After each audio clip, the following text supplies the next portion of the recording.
दुकान ने मुझे दिए थे ना। क्यों दिए? सर मैं पैसे देता रहा। क्यों दे, किसको देते रहे पैसे? मैं भाई को देता रहा। क्यों देते रहे? जी सर, मतलब इसको गिरफ्तार करें। बाप के खिलाफ तुम दरख्वास्त लेके आ गए और उन पर इल्जाम लगा रहे। अल्लाह के बंदे इधर आओ, वापस आओ।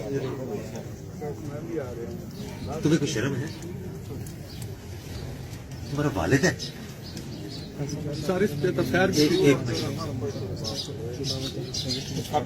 पीछे हो जाओ, पीछे करो। सरकार शैतान, बाप बेटे को लड़ा रहे हो। पीछे हो जाओ, पीछे हो जाओ। इसको पीछे। तुम्हें कुछ शर्म है? तो तुमने अपने वालिद को इधर खड़ा कर दिया। तुम मकान उसका, औलाद उसकी।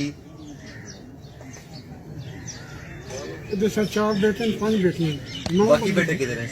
बाकी बाहर गए हैं। और बेटियां किधर हैं? बेटी शादीशुदा पता है उम्र करके आया सारा। किस चीज के स्टाम्प लगाए ने?